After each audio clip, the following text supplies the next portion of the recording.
एक छोटे से गांव में।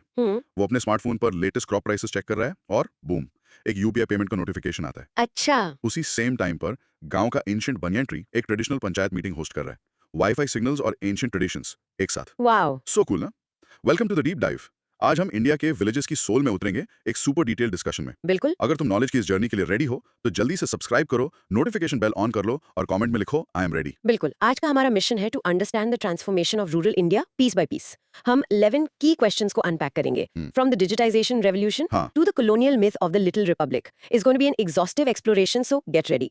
Exactly. So let's unpack this. ये है हमारा learning map for this massive deep dive. चलिए। First, we'll look at how digitization is changing the rural economy. Right. फिर we'll critically examine the famous concept of the village as a little republic.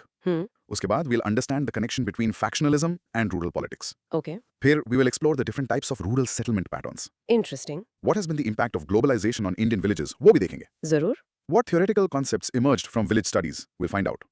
Media's impact on rural social life. The influence of the market economy on villages. What is the agrarian social structure? Important points. We'll re-examine the colonial view on little republics. Yes. Or finally, we'll critically evaluate S.C. Dubey's classic village study. It's a comprehensive journey for sure. तो चलिए शुरू करते हैं with our very first question. Okay, let's start with our first question. Question 2024. Digitization of rural economy. 10M. Broad micro theme. The transformation of traditional rural social and economic institutions through technological integration. चलिए इस concept को break down करते हैं। Heading है from barter to UPI, the digital revolution in villages. सही है? Basically digitisation का मतलब है integrating digital technologies into the daily life of a village. Okay. इससे traditional ways of exchange, kinship and governance वो सब बदल रहे हैं। मतलब फंडामेंटल लेवल पे चेंज आ रहा है। बिल्कुल। सोच के देखो, more than 65% of the Indian population lives in rural areas. ये कोई छोटी बात नहीं है। This is a huge demographic we are talking about. Absolutely. और इसका रियल लाइफ इम्पैक्ट तो अमेजिंग है। जैसे इमेजिन रानी, एक स्मॉल फार्मर। पहले she was dependent on the local middleman, जो उसे कम प्राइसेस देता था। Right, the classic problem. अब she checks real time prices on the eNAM app and sells her produce to the best buyer. Fantastic. और पैसे, the money comes directly into हर account through UPI. No cash, no hassle. Cool है ना? Right. चलो, let's dive into the model answer structure to see how to frame this perfectly for maximum impact. ठीक है। Segment 1. Introduction. You should start by quoting Census 2011 data that over 65% of the population is rural to show the topic's massive importance. Right, context set करना जरूरी है। Then give an anthropological definition. Digitization is the integration of digital tech into rural practices, which is transforming institutions. Got it. Now let's move to the body, जो कि इस answer का core है। बिल्कुल। Segment 2. Body, the core discussion. इसमें ए है economic transformation and exchange systems. Correct. The first point is the shift from gift to market economy. यहाँ तुम मार्सेल मॉस का gift economies concept mention कर सकते हो. अच्छा। Explain how digital platforms are changing traditional exchange systems, जैसे कि the Jajmani system into formal markets. Right. और इसका कोई केस स्टडी? हाँ, eNAM. This is a direct example. Farmers को real-time price access मिलता है, which reduces their reliance on intermediaries. Okay. और देहात जैसे स्टार्टअप्स का क्या रोल है? Good question. देहात जैसे agri-tech startups traditional farming को modern advisory services से blend कर रहे हैं. सही है। और दूसरा पॉइंट है फाइनेंशियल इंक्लूजन। Yes, यहाँ Claude Lévi-Strauss का idea is useful that economic systems reflect social structures. Interesting. UPI और DBT यानी direct benefit transfers ने cash dependency कम की है और corruption भी. Excellent. Now let's look at the social side. Yes. B. Impact on kinship and social organization. इसमें पहला point है रीडिफाइनिंग जेंडर रोल्स। बिल्कुल, यहाँ Radcliffe Brown का concept of kinship relevant है. Digitization is shifting power dynamics. Okay. और इसका कोई ग्लोबल एग्जांपल? जरूर, ग्लोबल केस स्टडी है नावाहो सोसाइटीज का। देखो, in matrilineal societies digital finance ने वुमेन को एम्पावर किया है by giving them direct access to subsidies. Wow, that's a very powerful point to make. हाँ, फिर है कल्चरल ट्रांसमिशन। रैल्फ लिंटन का कॉन्सेप्ट ऑफ कल्चरल डिफ्यूजन यहाँ फिट होता है। Digital literacy. एग्जैक्टली, वो तेजी से फैल रही है और इसका एग्जाम्पल है पीएम ई विद्या, जो मार्जिनलाइज्ड यूथ को एजुकेशन एक्सेस दे रहा है। और finally governance and it's challenges. Right, seek governance and challenges. पहला है पॉलिटिकल ट्रांसपेरेंसी। यहाँ ई एवंस प्रिचार्ड का कॉन्सेप्ट ऑफ रेसिप्रोसिटी यूज कर सकते हैं। बिल्कुल, डिजिटाइजेशन अकाउंटेबिलिटी लाता है। इसका केस स्टडी है CSS यानी कॉमन सर्विस सेंटर्स। अच्छा, वो क्या करते हैं? दे प्रोवाइड ई गवर्नेंस और डिजिटाइज्ड लैंड रिकॉर्ड्स से प्रॉपर्टी डिस्प्यूट्स कम होते हैं। लेकिन not everything is perfect, so the final point is the digital divide. Exactly. यहाँ एरिक वुल्फ का concept of structural inequalities apply होता है। Limited infrastructure creates exclusions. जिनके पास एक्सेस नहीं है वो पीछे रह जाते हैं। राइट। तो कंक्लूजन इसको सबको टाई अप करेगा। हाँ, segment 3 conclusion. Summarize this way: digitization acts as a bridge for the rural-urban divide, bringing empowerment. But end with Eric Wolf's warning: without addressing structural constraints like the digital divide, it can actually increase exclusion. A balanced conclusion is key. This is great. Chalo, let's discuss some cross questions to really nail this. Sure. First question. Why is it important to mention scholars like Marcel Mauss and Eric Wolf in a 10-marker answer? It adds anthropological depth, dost. It shows you understand the theoretical underpinnings, which lifts your answer from a general essay to an academic one. It shows you've done your homework. Acha. Question 2. How can a flowchart be effectively used in the exam to structure this? A quick, simple flowchart can summarize your entire argument in seconds. It makes it super easy for the examiner to grasp your points. It's a great way to score marks, a visual punch. Sahi hai. Third question. Is the global case study of Navajo societies relevant for an India-focused answer? Yes, absolutely. It shows a broader understanding of the anthropological process. It demonstrates that this isn't just an Indian phenomenon, adding a valuable comparative perspective. Okay. Question 4. How do you balance the positive and negative impacts of digitization for maximum marks? Structure it clearly. Dedicate specific points to transformation, जैसे ENAM, DBT, और एक अलग point challenges के लिए जैसे digital divide. This shows a balanced, critical view which examiners really appreciate. Got it. And the last question. What's a powerful way to structure the conclusion for this answer? In essence, digitization acts as a bridge. इससे एक nuanced, thoughtful ending बनता है. Great insights. Now, pause and practice saying, digitization acts as a bridge for the rural-urban divide, but risks perpetuating exclusion without addressing the digital divide. Rehearse this. It's a killer line. Mini recap. In short, digitization is transforming rural India's economy and society, but its success depends on bridging the digital divide. याद रखना. Moving on to the next big idea. ये तो एक classic है, a real cornerstone of village studies. Question. 2023. Village as Little Republic. 10M. Broad micro-theme. The debate between the colonial view of village isolation and the anthropological reality of interconnectedness. A fascinating and often misunderstood concept. चलो, इसे break down करते हैं. Okay. Heading है The Myth of the Isolated Village. The term Little Republic was coined by Charles Metcalfe in 1833. He described Indian villages as self-sufficient, autonomous units. Untouched by the rise and fall of empires. Exactly. सोच लो like tiny, independent islands just floating through history. That sounds almost romantic, but is it true? Let's get a story. Zarur. Imagine a British administrator in the 1830s, traveling through India. Okay. He sees a village with its own panchayat, its own economy. He thinks, wow, this village is a world in itself. It's a perfect little republic. But what he doesn't see. What he doesn't see are the marriages connecting it to 50 other villages, or the trader bringing salt from a distant town, or the tax collector who links it to the king. He only sees the surface. Exactly. Chalo, let's unpack the model answer to debunk this myth. Segment 1. Introduction. Start by defining the term Little Republic and attributing it to Charles Metcalfe, 1833. That's your hook. Take it. Then quote his idea of villages being independent within themselves. This sets the historical context perfectly. Now for the debate, myth versus reality. Segment 2. Body. The debate. इसका A part है the colonial perspective, autonomy and isolation. इसमें पहला point, political atomism. यहाँ Henry main और Baden पाउल जैसे administrators का जिक्र आएगा. Correct. They saw villages as closed systems. You can even add Karl Marx's view. He called these units stagnant, implying they never changed. Right. और दूसरा point है economic autarky. हाँ, the belief that villages produced everything they needed. इसका example था जाजमानी system, जिसे उन्होंने misinterpret किया as proof of a self-reliant economy. Okay, so that was their view. अब आते हैं anthropological takedown पर. Exactly. हाँ, anthropological critique, interconnectedness. First, social networks. Oscar Lewis का concept, rural cosmopolitanism. Killer concept है ना? Explain how caste endogamy and village exogamy create vast kinship networks. एक गांव, 100 रिश्तेदारियां. One marriage could link hundreds of people across miles. Right. Second, economic dependence. यहाँ Andre Betile की famous study of Sri Rampur mention करनी है. He showed that villages always needed external markets for essentials like salt, spices, and tools. तो self-sufficient तो बिल्कुल नहीं थे. Not at all. Third, cultural integration. Introduced Robert Redfield's Little and Great Traditions concept. Okay. Pilgrimages and priests linked local deities to the broader Hindu pantheon. So the culture wasn't isolated either. And finally, political linkages. M.N. Srinivas's argument. Villages were always integrated into states through revenue systems, like zamindari. They paid taxes, they were part of a larger system. So the Little Republic idea falls apart from every angle. Bilkul. Segment 3, conclusion. State clearly. The Little Republic was a colonial construct created for administrative convenience. Correct. It made it easier to rule if you thought of India as just a collection of disconnected villages. और end करना है M.N. Srinivas के conclusion से. Yes, Indian villages were always dynamic and integrated, debunking the myth completely. बिल्कुल. Now for the cross-questioning, which is crucial for a nuanced understanding. पूछिए. First question. How does structuring this as a myth versus reality debate help in scoring more marks? It's a powerful tool. It directly contrasts the two viewpoints on economy, society, and culture. इससे आपका argument incredibly clear और easy to remember हो जाता है. It's a visual summary that shows strong analytical skills. Acha. Second, why is mentioning specific scholars like Bitail and Srinivas crucial for this answer? Citing their studies, जैसे Sri Rampur, Rampura, provides concrete evidence for your critique. It shows you're not just stating opinions, but backing them with solid anthropological research. It gives your answer authority. Okay.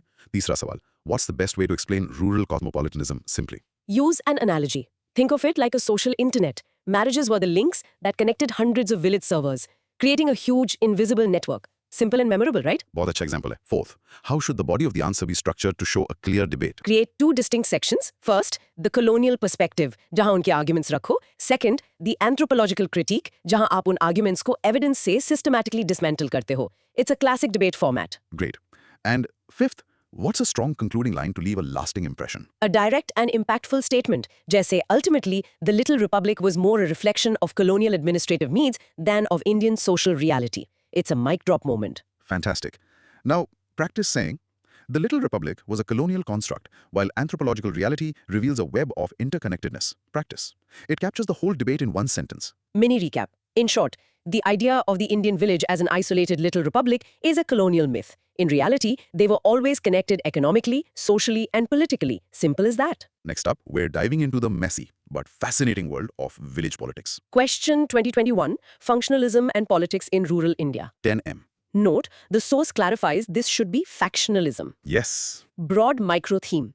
The role of competing interest groups, factions, in the political and social organization of rural India. Yes, a very important topic. Let's understand it. Heading. Power games. Factions in the village. Short definition. Factionalism, as defined by the great Paul Brass, is basically organized competition based on personal loyalty and patronage. Sahi. Socho, it's like a political game where your team is based on family, caste, and who you owe a favor to, not some high-minded political party ideology. Let's bring it to life with an example. Okay? Imagine a village panchayat election. दो main candidates हैं. ठीक है? One is from the dominant landowning caste और उसके supporters, उसके relatives हैं और लोग जो उसके land पर काम करते हैं. They are loyal to him. Right, personal loyalty. Exactly. The other candidate is a rising leader from another caste group and his supporters are loyal to him personally. This is factionalism in action. It's personal, not ideological. Okay, चलो answer structure को break down करते हैं. Segment 1. Introduction. Start with Paul Brass's powerful definition of factionalism. Organized competition based on personal loyalty and patronage. Then, state that it's a key feature of rural politics, rooted in caste, kinship, and economic inequalities. This immediately sets the context. Got it. Now let's explore the causes and impacts. Segment 2. Body. Causes and impacts.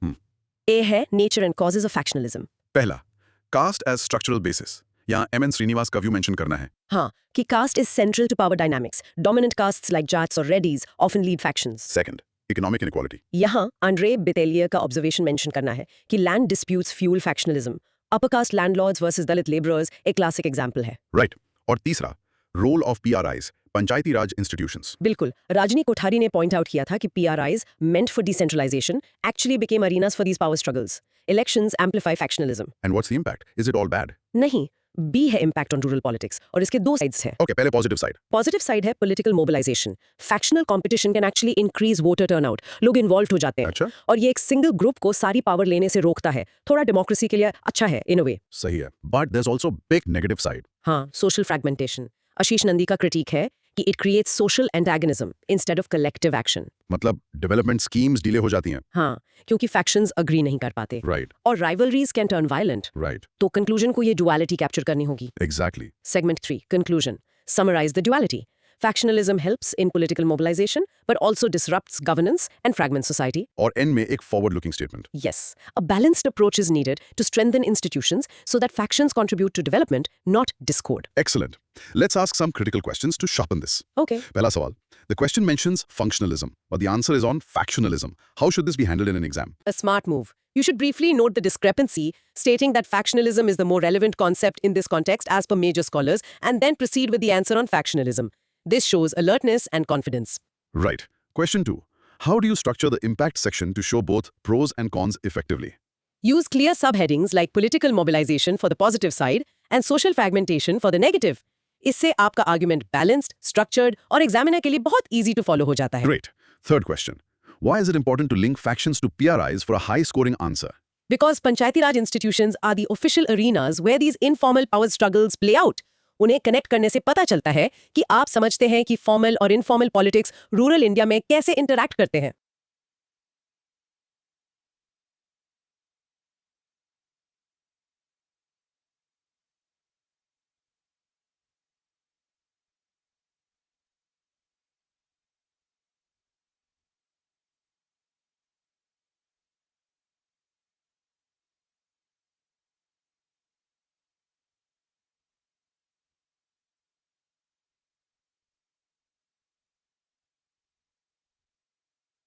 सही है. Question 4.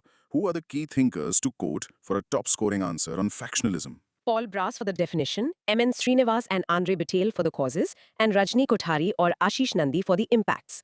इन्हें site करने से आपके answer में authority और depth आती है. Perfect. And 5th, how can you structure the conclusion to be more impactful? सिर्फ समराइज करने के बजाय एक सोल्यूशन ओरिएंटेड पर्सपेक्टिव ऑफर करो. स्ट्रेंथनिंग इंस्टीट्यूशंस की जरूरत सजेस्ट करने से लगता है कि आप सिर्फ प्रॉब्लम डिस्क्राइब नहीं कर रहे, उससे आगे सोच रहे हैं. Excellent points. Now practice saying, while factionalism aids in political mobilization, it often deepens social fragmentation. Practice करें. It's the core tension. Mini recap. In short, factionalism in rural India is a double-edged sword. ये political participation बढ़ाता है, लेकिन development और social unity को रोक सकता है. It's the game within the game of village politics. अब हम थोड़ा geography और sociology mix करेंगे. Let's talk about how villages are physically laid out. ये काफी interesting है. Question 2020. Describe the different settlement patterns in rural India. 20 marks. Broad micro theme. The spatial organization of rural habitations as a reflection of ecological, social, and cultural systems. This is about reading the village's story from its map. The layout isn't random. It's a blueprint of its social life. Heading है Village Blueprints, Decoding India's Rural Layouts. Sahi. Short definition, a settlement pattern is simply the way houses are arranged in an area. And it's shaped by two big things. Geography, जैसे water, land, और social factors, जैसे caste, kinship. एक perfect example makes this crystal clear. सोचो दोस्त, अगर आप पंजाब के flat plains में हो, you might see a star-shaped village built around a road crossing to maximize connectivity. Right. But in the hills of Uttarakhand, you'll see scattered houses, each near its own small farm plot. Land he design dictate करता है. Exactly. ये 20 mark का है, so we need a detailed structure. Let's break it down. Segment 1. Introduction. Define settlement pattern. The spatial arrangement of habitations. Mention the key influencers, physical factors और socio-cultural factors. और scholars का नाम भी. हाँ, R.L. Singh और R.Y. Singh जैसे scholars का नाम मेंशन करने से पता चलता है कि आप एकेडमिक बैकग्राउंड जानते हो. Got it. Now for the main body, जहाँ marks हैं. Segment 2. Body. The classifications. इसमें A है morphological classification based on shape. First, the rectangular pattern. ये सबसे common है. हाँ, fertile plains जैसे सतलज गंगा प्लेन में मिलता है. Streets right angles पर होती हैं. Crucially, इसका social structure mention करना. High caste center में, lower caste margins पर. Geography reflects the sociology. Wow. Second, linear pattern. Along roads, rivers or canals. Think Ganga Yamuna plain. Third, circular nebula pattern. Around a central point like a temple or a lake. Fishing communities में common है. And fourth, star-shaped and triangular. Star at road convergences, Punjab, triangular at river confluences. Okay, that's the shape. Now let's talk about density. Good. B classification based on spacing, density. First is compact, nucleated. High density, घर पास-पास होते हैं. हाँ, जैसे मालवा प्लेटो में, इसका social aspect. It fosters community life but also reinforces rigid caste segregation. Right. Second is semi-compact. एक main village और आसपास कुछ छोटे hamlets. Third is dispersed, scattered. Isolated dwellings जैसे Himalayan slopes या tribal central India में, this reflects individualism or difficult terrain. Okay, that's the geography part. Now for the real anthropology magic. हाँ, C. Anthropological dimensions, case studies, the most important part. First, caste and segregation. यहाँ Andre Patel की Sriramapuram study site करनी ही करनी है. This is a killer example. The village was spatially divided into the Agraharam for Brahmins and the Cheri for Dalits, based on ideas of purity and pollution. The village map was a caste map. Amazing. Second, kinship and defense, fortified villages. यहाँ नागालैंड और मणिपुर का example site करना है. Villages fortified होते हैं और अंदर से खेल्स में divided, जो clan territories होते हैं. तो आपका क्लैन डिसाइड करता है कि आप कहाँ रहोगे. Correct. Third, ritual bonding. West Bengal Odisha का एग्जाम्पल. हाँ, जहाँ linear row houses with common walls होते हैं. This physical connection leads to ritual bonding. For example, if there's a death in one house, all connected households observe the pollution period. A powerful set of examples. The conclusion should tie this all together. Segment 3. Conclusion. State that settlement patterns are not static, they are morphological expressions of social organization. और past को present से contrast करना है. Yes, past में patterns caste kinship reflect करते थे. आज modernization की वजह से more heterogeneous, mixed forms बन रहे हैं. Perfect. Let's cross-examine this. For a 20 marker, structure is everything. Go ahead. पहला सवाल, how can I structure this answer to stand out from a pure geography answer? By focusing heavily on section C, the anthropological dimensions, spatial patterns को social structures जैसे caste, betye और kinship, Naga Khels से link करना ही इसे एक anthropology answer बनाता है, not just geography. सही है. Second, is it necessary to draw the diagrams mentioned in the source for this answer? Absolutely. एक simple, well-labeled diagram showing rectangular, linear and circular patterns can fetch you extra marks. It breaks the monotony of text and shows you have a clear visual understanding. It's a smart move. Okay. Third, how many classifications should be discussed for a comprehensive answer? दोनों cover करो. Based on shape morphology and spacing, density. This gives a comprehensive overview before you dive into the deeper anthropological analysis. Got it. Fourth question. Why does Betty's Srirampuram study serve as such a powerful example here? It's the perfect case study. It directly links the physical layout of a village, Brahmins yahan, Dalits wahan, to the abstract concept of purity and pollution. इससे socio-spatial connection crystal clear हो जाता है. It's unforgettable. Excellent. And fifth, what's a good way to structure the conclusion for a descriptive answer like this? A dynamic conclusion works best. Traditional patterns जो describe किए हैं, उन्हें acknowledge करो, but end by highlighting that these are changing due to modernization. This shows you're not seeing villages as static. Great advice. Let's practice. Rural settlement patterns are morphological expressions of social organization. Practice saying this line. It sounds so academic and smart. Mini recap. In short, the layout of an Indian village is a map of its social and cultural life, shaped by everything from caste roles to defense needs. Samjhe? Next up, a topic that affects everyone, everywhere. Globalization. Question 2020 discussed the impact of globalization on Indian villages. 15 marks. Broad micro-theme. The structural and cultural transformation of the Indian village due to integration into global networks. ये एक बहुत बड़ा topic है. Let's start with a clear definition. Heading है The Global Village, Connection and Crisis. Okay. Jen Nendevan Peter said defines globalization as the process where rural areas get integrated into global economic and social systems. India में इसने village को एक self-sufficient unit से global market में एक node बना दिया है. Okay, let's break down the structure of this answer. ये discuss question है, so we need multiple dimensions. Segment 1. Introduction. Use Peter's definition, then state that globalization transformed the village from a self-sufficient unit into a node in the global market, altering traditional relations. ये stage set कर देगा. ठीक है. Now, for the body, let's look at the different impacts. Segment 2. Body, a multifaceted analysis. A है agrarian transformation, technology and markets. पहला, technological integration. हाँ, high yield seeds, biotech, productivity बढ़ गई. But यहाँ रॉबर्ट चैम्बर्स का critique है. इससे mainly wealthy farmers को फायदा हुआ, inequality बढ़ गई. Right. Second, commercialization. Barbara Harris White points out the shift from subsistence crops to export-oriented crops. इसका कोई case study? हाँ, contract farming in Punjab links local farmers to international companies. But इसका negative impact? Vandana Shiva argues this leads to ecological degradation and farmer suicides in places like Vidarbha. So it's a story of both opportunity and risk. What about society? B. Social restructuring, migration and caste. यहाँ concept है trans-local communities. Great concept from Arjuna Padure. Migration ने trans-local communities बनाई हैं, जहां बिहार में families Dubai से remittances पर sustain कर रही हैं. अच्छा. और कास्ट पर क्या असर हुआ? Erosion of caste rigidity. Andre Beteille observe करते हैं कि global labour markets traditional hierarchies को चैलेंज करते हैं. जैसे केरला में ग्लोबल माइग्रेशन ने कास्ट बेस्ड जॉब्स कम कर दिए हैं. But there's a flip side. बिल्कुल. Social fragmentation. Jan Breman highlight करते हैं कि जब यूथ माइग्रेट करते हैं तो एल्डरली के लिए traditional support systems break down हो जाते हैं. सही. And what about culture? ये तो बहुत इंटरेस्टिंग है. हाँ. सी cultural hybridization and glocalization. Globalization. Use Roland Robertson's concept of globalization, जहां global trends local context में adapt हो जाते हैं. Think cricket and football becoming huge in villages thanks to TV. Okay. और commodification of tradition. James Clifford notes that globalization can preserve culture by giving it market value. कोई case study? हाँ, traditional artisans in Rajasthan अब अपने crafts online global audience को बेच रहे हैं. But the counter view from Margaret Mead is that rapid change can also lead to the erosion of indigenous knowledge. Finally, let's talk about jobs. D. Livelihood diversification. यहाँ अमर्त्य सेन का argument. हाँ, कि economic diversification enhances capabilities. Globalization ने rural tourism और handicraft industries को expand किया है. Right. तो इन सबको tie up करने के लिए conclusion complex होना चाहिए. बिल्कुल. Segment 3, conclusion. State that globalization is a double-edged sword. While it empowers through economic diversification, Bittil, it also requires policies to address the agrarian crisis. Gail Omvut. Let's do some cross-questioning to nail this. ठीक है. First question. How do you effectively structure an answer about the impact of something as huge as globalization? इसे thematically break down करो. Use headings like agrarian, social, cultural. हर heading के नीचे positive और negative दोनों points present करो, हर point के लिए अलग scholars को cite करके. This shows a balanced, comprehensive analysis. सही. Second, why is it important to quote contrasting scholars like Vandana Shiva and Amartya Sen? इससे पता चलता है कि आप डिबेट को समझते हैं. शिवा एक क्रिटिकल व्यू रिप्रेजेंट करती हैं, focused on ecological and social costs, जबकि सेन अपॉर्चुनिटीज और कैपेबिलिटीज पर फोकस करते हैं. दोनों को यूज करने से आपका अप्रोच वन साइडेड नहीं लगता. Got it. Third, what is globalization and how can I explain it simply? It's global plus local. ये तब होता है जब एक ग्लोबल प्रोडक्ट या आइडिया लोकल कल्चर में फिट होने के लिए अडेप्ट किया जाता है. बेस्ट एग्जाम्पल, इंडिया में मैकडॉनल्ड्स का Mc aloo tikki burger. Global brand, local flavour. That's glocalisation. Perfect. Fourth, how can a flowchart help structure this answer? एक फ्लो चार्ट डुअल इम्पैक्ट को जल्दी से दिखा सकता है. एक arrow positive outcomes, tech, mobility की तरफ, और दूसरा नेगेटिव आउटकम्स, डेट, फ्रेगमेंटेशन की तरफ. ये पूरे डबल एज्ड स्वॉर्ड आर्गुमेंट को विजुअली समराइज करता है. Excellent. And fifth, what's a good way to structure the introduction for this topic? Start with a strong definition from a key thinker like Jan Netherveen Paitese.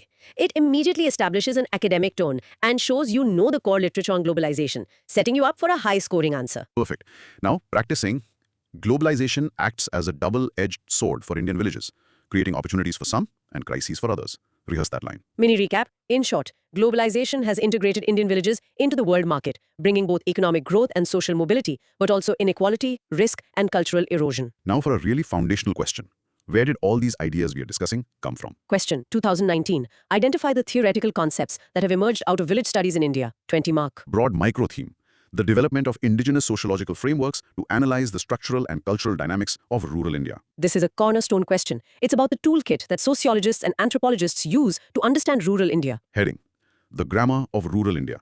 Key concepts from village studies. To understand broader social processes define किया था. These studies from the 1950s to 70s gave us the core concepts we still use today. चलो इसके structure में जाते हैं.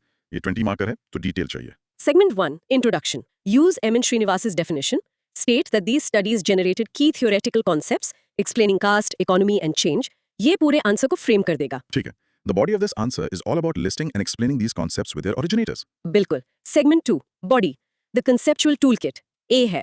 Concepts related to social structure and power. First and most famous, dominant caste. Scholar. M. N. Srinivas. उनकी study थी रामपुरा कर्नाटका में. Concept. A caste becomes dominant through a mix of numerical strength, economic power, land, and political influence.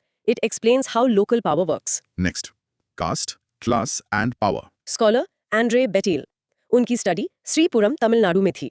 Concept. He shifted the focus from just ritual status to the intersection of caste, class and power. वो often overlap करते हैं, but not always. और जजमानी system? Scholar W. H. Weiser. Concept. The traditional system of reciprocal exchange between different castes, though अब ये erode हो रहा है. Okay, that's the structure part. What about change? B. Concepts related to cultural change and dynamics. फिर से श्रीनिवास आते हैं with Sanskritization. From his study of the Kugs. Yes. Concept. Lower castes adopt the customs of higher castes to improve their social status. It shows caste isn't totally rigid. What is the counterpart? Westernization. Haan, also from Srinivas concept, adopting Western customs and technology. Then there's little and great traditions. Scholars Robert Redfield and Mikim Marriott study in Kishangari. Concept. It explains the interaction between the pan-Indian, great traditions and local, little traditions. Think of local variations of Holi. Sahi? A comprehensive answer must also include a critique. Bilkul. C. Critique of village studies. First, homogenization. Early studies often portrayed villages as isolated republics. Correct. उनके connections को ignore करते हुए. Second, caste centricity. Srinivas और बाकी scholars को criticize किया गया for focusing too much on caste. हाँ, और gender या tribal dynamics को ignore करने के लिए. Third, static perspective. मतलब? They sometimes fail to capture the rapid changes. Yes, from urbanization and migration. Let's wrap it up with a strong conclusion. Segment 3. Conclusion. Acknowledge the critiques, caste-centric, static, but conclude that these studies provided the foundational grammar for Indian sociology. Right. Concepts like dominant caste and Sanskritization are still vital tools. Perfect. Now for the cross questions to master this topic. First question. For a 20 marker, how many concepts should I aim to discuss to get maximum marks? You should aim for at least 5-6 key concepts. दोनों structure like dominant caste or change like Sanskritization को cover करो. Make sure to name the scholar and the village study associated with each. Depth over breadth is the key. Great. Second, how can a diagram help structure this answer? एक spider या hub and spoke diagram perfect है. Centre में Indian village रखो और हर concept के लिए spokes निकालो. Dominant caste, Sanskritisation etcetera. It visually organizes your answer for the examiner. अच्छा idea है. Third, what's the difference between Sanskritization and Westernization? Sanskritization is a process of upward mobility within the traditional caste hierarchy. Westernization is a process of change coming from outside that hierarchy, from colonial contact. They are two different paths of social change. Okay. Fourth, why is it important to include the critique section in this kind of answer? It shows critical thinking. आप सिर्फ concepts list नहीं कर रहे, आप पूरे village studies approach को evaluate कर रहे हो. This elevates your answer from good to excellent. Right. And fifth, what does it mean that these concepts provided the foundational grammar for Indian sociology? It's a great metaphor. इसका मतलब है कि ये concepts, जैसे nouns और verbs, वो basic building blocks हैं जिन्हें हम Indian society के बारे में arguments बनाने के लिए use करते हैं. उनके बिना हम इसे अच्छे से analyze या discuss नहीं कर सकते. Perfect. Now practice saying, village studies provided the foundational grammar for Indian sociology with concepts like dominant caste and Sanskritization. Practice it. Mini recap. In short, Village studies in the mid-20th century gave us the essential theoretical tools like dominant caste and Sanskritization that we still use to understand the complexities of rural India. From the tools of study, let's move to a modern force of change, the media. Question 2019. Discuss the impact of media on the social life of Indian villages. 15M. Broad micro theme. The transformation of rural social institutions, relationships, and consciousness through print, electronic, and digital media. ये एक topic है जो हम हर दिन अपने आसपास देखते हैं. Let's start with a theoretical frame. Heading: The Smartphone Revolution. Media's double-edged sword in rural India. सही है. Short definition. हैरोल्ड लासवेल की थ्योरी कहती है कि मीडिया का काम है इन्फॉर्म, एजुकेट एंड मोबिलाइज करना. Okay. इंडियन विलेजेस में media from newspapers to WhatsApp ने रैल्फ लिंटन के कल्चरल डिफ्यूजन के लिए एक कैटलिस्ट का काम किया है, changing everything. Let's break down the structure for this discuss question. Segment 1. Introduction. Use Laswell's theory and Linton's concept of cultural diffusion. This provides a strong theoretical opening, showing you can connect media's role to broader anthropological ideas. ठीक है. Now for the body, exploring the different impacts. Segment 2. Body. A. Multifaceted impact. A है democratization of information and political awareness. यहाँ यॉर्गन Habermas का public sphere का concept. बिल्कुल. Robin Jeffrey ने observe किया कि रीजनल लैंग्वेजेस में न्यूज़पेपर रेवोल्यूशन ने मार्जिनलाइज्ड ग्रुप्स को इंफॉर्मेशन देकर एम्पावर किया. इसका कोई केस स्टडी? हाँ, सोशल मीडिया जैसे व्हाट्सएप को ग्राम सभा मीटिंग्स के लिए वोटर्स को मोबिलाइज करने के लिए यूज किया जाता है. और एग्रीकल्चर में भी इसका रोल है? यस, एग्रीकल्चरल एम्पावरमेंट, कृषि दर्शन जैसे प्लेटफॉर्म्स मिडिलमैन पर डिपेंडेंसी कम करते हैं. Now the cultural impact, which is huge. बिल्कुल.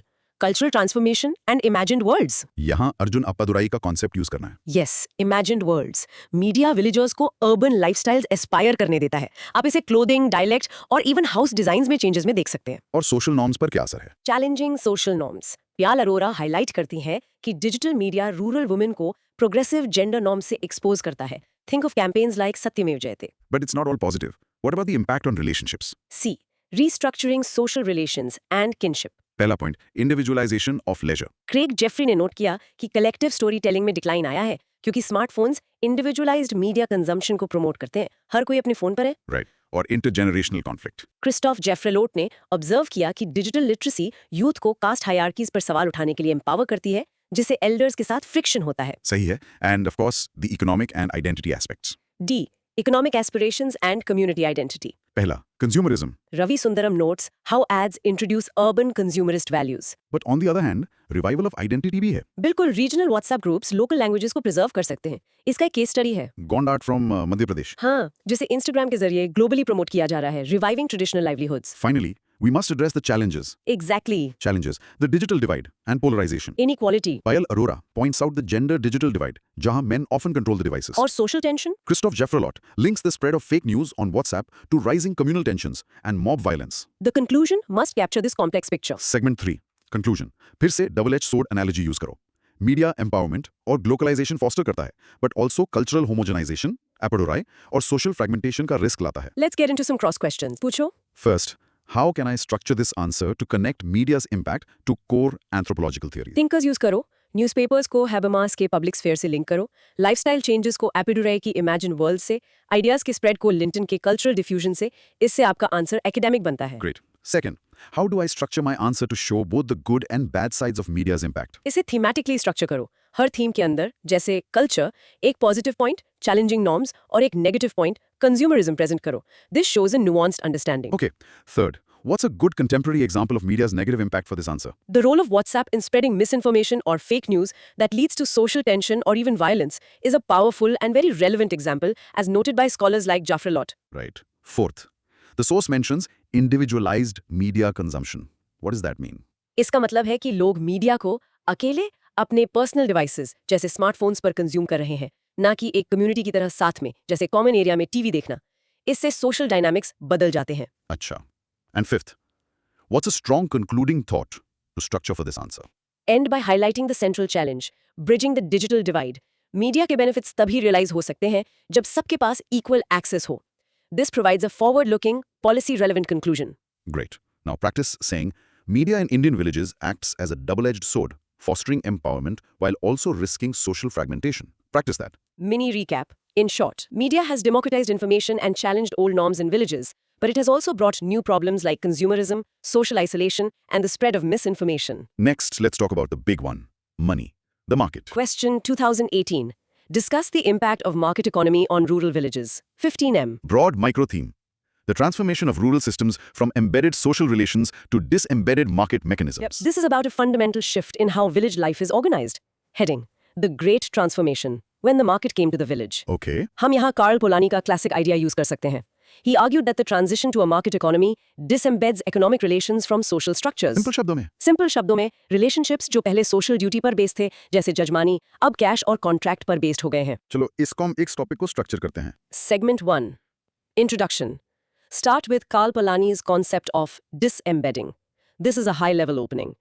Explain that this shift disrupted traditional systems, bringing both modernization and vulnerability. ठीक है. The body should have a clear for and against structure. Let's start with the positives. Segment 2. Body A, Tale of Two Impacts. A है modernization and opportunity. Positive impact. First, agricultural innovation. T. Scholz ने argue किया कि market incentives technology adoption को drive करते हैं. इसका case study. The Green Revolution in Punjab and the Amul Dairy Cooperative in Gujarat. Classic examples. बिल्कुल. Second, infrastructure and access. Michael Lipton ने note किया कि मार्केट्स इंफ्रास्ट्रक्चर ग्रोथ को spur करते हैं, जैसे रोड्स और banks. Third, social mobility. Andure बटेल ने ऑब्जर्व किया कि मार्केट अपॉर्चुनिटीज लोगों को कास्ट बेस्ड रोल से आजाद होने का मौका देती हैं. एक दलित यूथ फैक्ट्री में जॉब कर सकता है. Okay, that's the rosy picture. Now for the darker side. B. Structural inequality and dependency. Negative impact.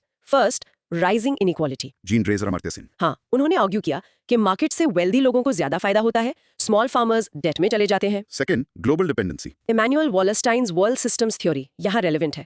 Example, Kerala के कॉफी फार्मर्स सफर करते हैं जब इंटरनेशनल कॉफी प्राइसेस क्रैश होते हैं. Third, labor exploitation. E.P. Thompson ने कमोडिफिकेशन ऑफ लेबर की बात की. Migrant labourers often face terrible conditions. और ecological and cultural costs भी हैं. Yes. C.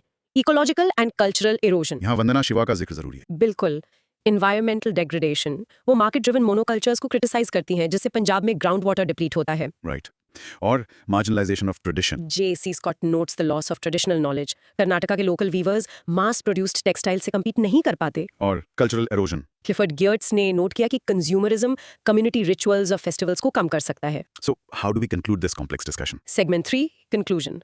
Summarize the duality. While the market has brought modernization, it has also deepened inequalities and ecological crises. और अमर्त्य सेन के perspective से and करना है. हाँ, the focus must be on capability expansion, not just economic integration, to ensure sustainable development for all. Let's do some cross questioning. Sure. पहला सवाल, what does disembedding by Karl Polanyi actually mean? Imagine jajmani system में आपका potter के साथ economic relationship एक larger social, religious और personal bond का हिस्सा था. वो सोसाइटी में एम्बेडेड था. मार्केट इकोनॉमी में आप बस दुकान से पॉट खरीदते हो. ट्रांजैक्शन प्योरली इकोनॉमिक है, डिसएम्बेडेड फ्रॉम सोशल टाइज. बहुत अच्छी एक्सप्लेनेशन है. Second, how can I structure the positive and negative impacts clearly in my answer? Clear headings use करो, जैसे section A modernisation and opportunity और section B inequality and dependency. इससे आपका argument follow करना बहुत आसान हो जाता है. Okay. Third, why bring in global theories like Wallerstein's world systems theory? ये लोकल केरला का एक गांव को ग्लोबल इंटरनेशनल कॉफी मार्केट से कनेक्ट करता है. It shows that the village's fate is now tied to a much larger system. इससे wider perspective दिखता है. Right? Fourth, Vandana Shiva's name comes up a lot. Why is she so important in this context? She is one of the most powerful critics of market-driven agriculture. वो global corporations, high input farming, ecological destruction और farmer date के बीच के dots को connect करती हैं. She provides the essential counter narrative. Got it. And fifth, how does Amartya Sen's capability expansion provide a good conclusion? ये एक solution offer करता है. सिर्फ ये कहने के बजाय कि मार्केट्स गुड हैं या बैड, सेन सजेस्ट करते हैं कि हमें उन्हें इस बेसिस पर जज करना चाहिए कि क्या वो लोगों को ज्यादा फ्रीडम और कैपेबिलिटीज दे रहे हैं. It's a humane and forward looking way to end the discussion. Nicely put. Now, let's practice the core idea. The market economy disembeds economic relations, bringing both modernization and structural vulnerability. Practice this. Mini recap. In short, the market economy has transformed villages by creating new opportunities and wealth, but it has also increased inequality, ecological damage, and dependence on volatile global forces. Let's zoom in now on the very foundation of rural life. Question 2018. Agrarian social structure. 10M. Broad micro theme. The organization of social, economic, and power relations in rural agricultural societies. एक बहुत dense लेकिन crucial topic है. Heading है land, caste and power, the agrarian nexus. Okay. A.R. Desai एक अच्छी definition देते हैं. Agrarian social structure is the totality of socio-economic relations that govern agriculture. It's the complex web of land ownership, caste, labor, and power. For a 10 marker, we need a crisp and clear structure. Segment 1, Introduction. Start with A.R. Desai's definition. state that it encompasses the interplay of land ownership, caste, labor, and power. That's it. Short and sharp. ठीक है. The body should explain the components and how they've evolved. Segment 2. Body components and evolution. A है structural components and evolution. First, caste and land. Traditionally, ये जजमानी system था. Defined by W.H. Weiser. Land owning castes grain के बदले services exchange करते थे. Second, the colonial impact. Baden-Powell ने note किया कि ब्रिटिश systems जैसे जमींदारी ने land को commodify किया और exploitation बढ़ाया. Third, power dynamics. यहाँ आप M.N. श्रीनिवास का dominant caste concept लाते हो. Jats जैसे groups land और politics control करते हैं, even if they aren't ritually the highest. And what does this structure look like today? B. Contemporary dynamics and challenges. First, inequality. Green Revolution ने इसे और बढ़ा दिया. हाँ, agriculture census बताता है कि 86% farmers small और marginal है. Second, labor relations. There's a shift from traditional bonded labor, बेगार, to casual wage labor. Third, gender. हम feminization of agriculture देखते हैं, लेकिन women को अभी भी land own करने में बहुत barriers face करने पड़ते हैं. The conclusion should be a quick summary with a forward look. Segment 3, conclusion. State that the agrarian structure is a nexus of caste, class and power. और मेंशन करना है कि रिफॉर्म्स के बावजूद स्ट्रक्चरल इनइक्वालिटीज परसिस्ट करती हैं. Yes, इसलिए MGNREGA जैसे interventions की जरूरत है. Let's do a quick cross questioning round. ठीक है. First, how do I structure this complex topic in just 150 words for a 10 marker? Keywords पर focus करो. आपके आंसर में ये जरूर होना चाहिए. Dajmani system, colonial impact, zamindari, dominant caste Srinivas and contemporary challenges, inequality, gender. उन्हें logically link करो. Okay. Second, what is the feminization of agriculture? इसका मतलब है कि जैसे men non-farm jobs के लिए शहरों में migrate करते हैं, women agricultural work में main role ले रही हैं, लेकिन उनके contribution को अक्सर recognize नहीं किया जाता और उनके पास उस जमीन की ownership rarely होती है. Right. Third, why is dominant caste such a key concept here for scoring well? Because it breaks the simple idea that Brahmins are always at the top. Srinivas ने दिखाया कि village की real world में power land और numbers से आती है, सिर्फ ritual status से नहीं.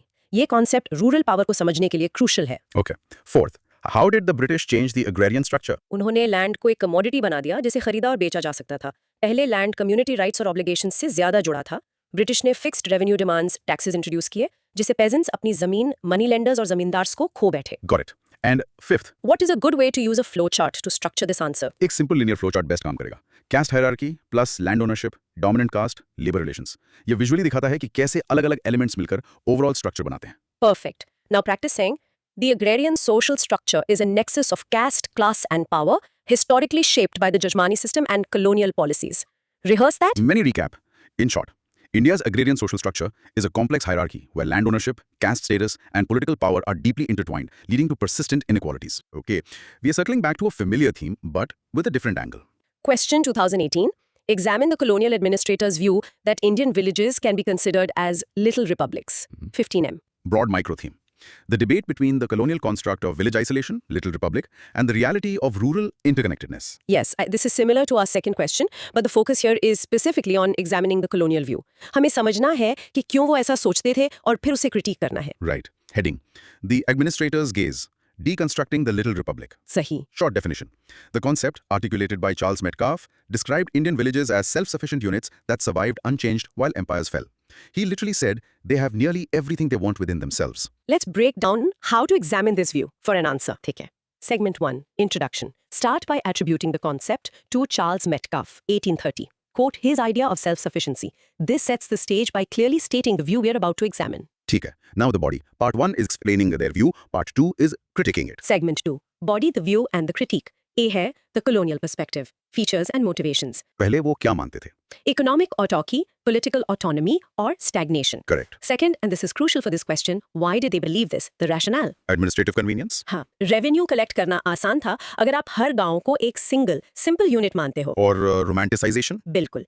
इससे पीसफुल इंडियन विलेज की एक रोमांटिक इमेज बनती थी जिसे वो डिस्पोटिक इंडियन रूलर्स के कॉन्ट्रास्ट में रखते थे जिन्हें वो रिप्लेस कर रहे थे. Okay, now for the takedown. G. Anthropological and historical critique.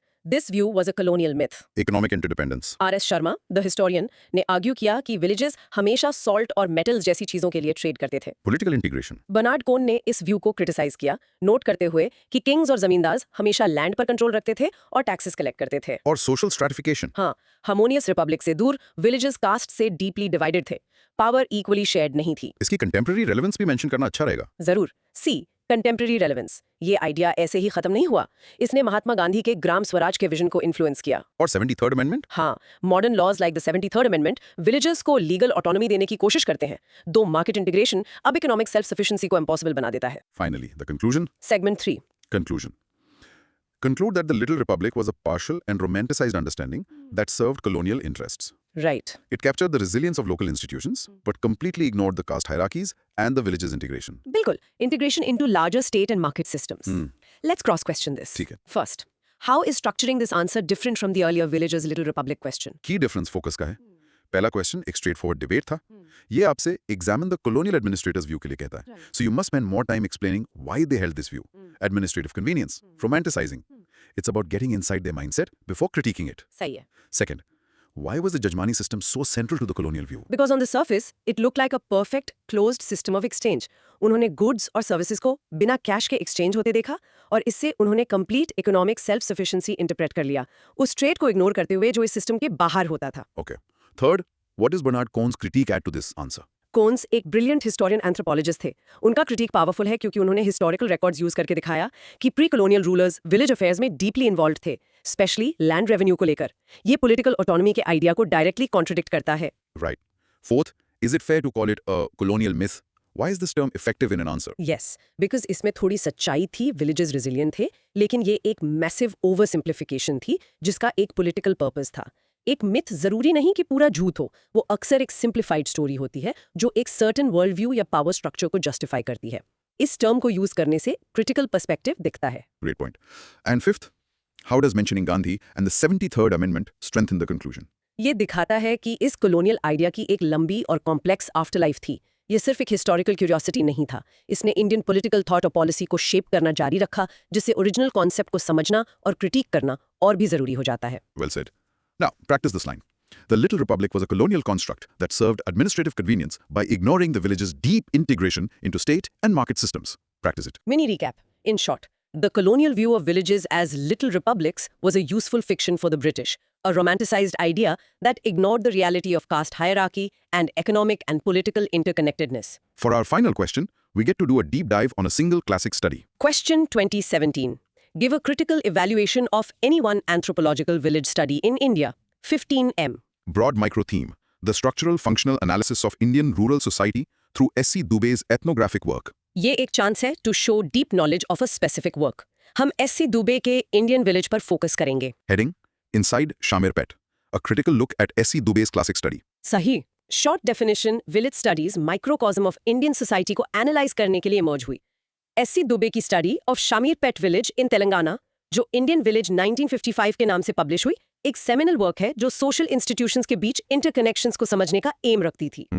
A critical evaluation means we need to discuss its findings, its contributions, and its limitations. It's a balanced assessment. ठीक है। Introduction, introduce the study.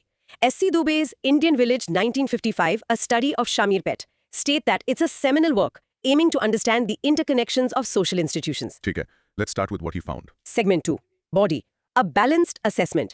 A है Key findings of the Shamirpet study. Social stratification. हाँ, उन्होंने रेडीज को dominant caste landlords identify किया, Brahmins के पास ritual status था और दलित्स बॉटम पर थे। Economic organization. इकोनॉमी जजमानी सिस्टम पर बेस थी, लैंड रेडीज के पास कॉन्सेंट्रेटेड था, Kinship and religion. Joint family main unit थे और रिलीजियस लाइफ ग्रेट और लिटिल ट्रेडिशंस का मिक्स थी। Now, why was this study so important? Its contributions. B contributions of the study. First, the holistic approach. Dube ने सिर्फ cast को नहीं देखा, उन्होंने इकोनॉमी, रिचुअल, फैमिली सब कुछ कवर किया. Correct, it was a comprehensive documentation. Second, methodological rigour. He used participant observation. हाँ, इनसाइडर व्यू यानी एमिक पर्सपेक्टिव पाने के लिए। Third, focus on change. He was one of the first to document the impact of modernization and elections. Yes. Okay, but critical evaluation means we need to find the flaws too. C. Critical appraiser. Limitations. First, static representation. Critics कहते हैं कि उन्होंने village को बहुत harmonious present किया. हाँ, internal conflicts और tensions को underestimate करते हुए.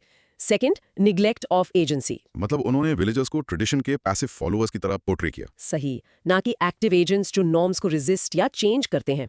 Third, economic blindness. He didn't deeply analyze the exploitation of Dalits. Correct, और ना ही हार्श क्लास स्ट्रक्चर को. Fourth, over emphasis on caste. अपने टाइम की कई स्टडीज की तरह ये बहुत कास्ट सेंट्रिक थी. हाँ, जेंडर डायनामिक्स को साइड लाइनिंग करते हुए. Finally, the conclusion should summarize this balanced view. Segment 3, conclusion.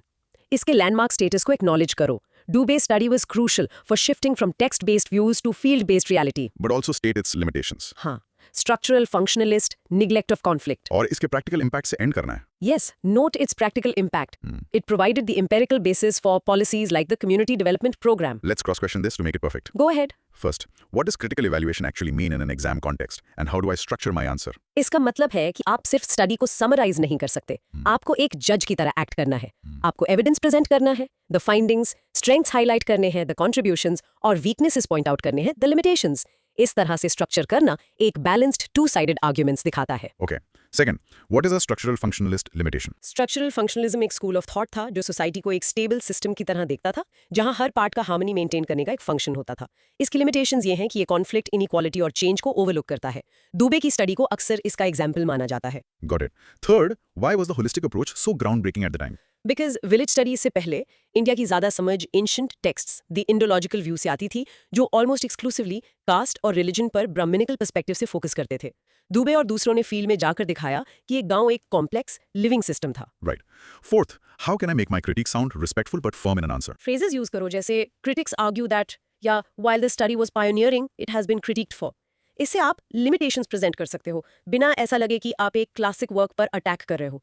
आप एकेडमिक डिबेट को रिपोर्ट कर रहे हो। Smart. And fifth, how did the study influence policy and why is that important to mention? Independence के बाद Indian government ने बड़े rural development programmes launch किए। उन्हें समझना था कि गांव एक्चुअली काम कैसे करते हैं। दुबे जैसे स्टडीज ने विलेज सोशल स्ट्रक्चर का एक रियल वर्ल्ड ब्लूप्रिंट प्रोवाइड किया। ये मेंशन करने से एकेडमिक रिसर्च का रियल वर्ल्ड इम्पैक्ट दिखता है। Fantastic. Now let's practice the concluding idea. Despite its structural functionalist limitations, S.C. Dubé's Shamirpet study remains a landmark for its field-based, holistic approach to Indian rural society. Rehearse that. Mini recap. In short, S.C. Dubé's study of Shamirpet was a pioneering, holistic look at village life, but it has been critiqued for downplaying conflict and inequality. Wow. What a journey. From UPI and villages to the colonial myth of the Little Republic, we've covered so much ground. So what does this all mean? इसका मतलब है कि Indian village एक simple static जगह नहीं है। It's a dynamic arena of change and continuity. हमने देखा है कि कैसे टेक्नोलॉजी, मार्केट्स और मीडिया इससे हर दिन शेप कर रहे हैं। चलो एक क्विक फाइनल रिकैप करते हैं हमारी इस गहरी चर्चा का। जरूर. Final recap. डिजिटाइजेशन ये एक डबल एज सोर्ड है। फाइनेंशियल इंक्लूजन लाता है, लेकिन डिजिटल डिवाइड भी। लिटिल रिपब्लिक एक कॉलोनियल मिथ, विलेजेस हमेशा से इंटरकनेक्टेड थे। Right. फैक्शनलिज्म रूरल पॉलिटिक्स का इंजन, लोगों को मोबिलाइज करता है, लेकिन डिवाइड भी। सही है. सेटलमेंट पैटर्न्स, विलेज लेआउट्स, उनके सोशल स्ट्रक्चर, स्पेशली कास्ट का डायरेक्ट रिफ्लेक्शन है। बिल्कुल. ग्लोबलाइजेशन इकोनॉमिक अपॉर्चुनिटीज लाता है, लेकिन इनइक्वालिटी और रिस्क भी, जैसा वंदना शिवा ने वार्न किया। Village study concepts, M N. Srinivas और आंद्रे बेटेल ने हमें कोर टूल्स दिए, जैसे डोमिनेंट कास्ट और संस्कृताइजेशन, रूरल इंडिया को समझने के लिए। Right. मीडियाज इम्पैक्ट इन्फॉर्मेशन से एम्पावर करता है, लेकिन कंज्यूमरिज्म भी लाता है और सोशल फ्रैगमेंटेशन का कारण बन सकता है। ठीक है. मार्केट इकोनॉमी इनोवेशन ड्राइव करता है, लेकिन डेट और इकोलॉजिकल डैमेज का कारण बन सकता है। सही. अग्रेरियन स्ट्रक्चर कास्ट, क्लास और लैंड पर पावर का एक कॉम्प्लेक्स वेब। एस.सी. डुबे स्टडी एक लैंडमार्क, उसके होलिस्टिक फील्ड बेस्ड अप्रोच के लिए, उसकी लिमिटेशंस के बावजूद। It all connects, doesn't it? Which brings us to a final thought for you to take away. A provocative thought for the listener. हमने past के village और present के village की बात की है, but what about the village of the future? अच्छा. With AI-driven agriculture, global cultural flows, and trans-local families connected by video calls, will the idea of a village as a distinct social unit even exist in 2050? Or will it just become a suburb with fields? सोच के देखिएगा। A powerful question to end on. That's all the time we have for this deep analysis. If you found this journey as fascinating as we did, you know what to do. Hit that like button, subscribe for more deep explorations, and share this with every friend who wants to be truly well informed. See you next time.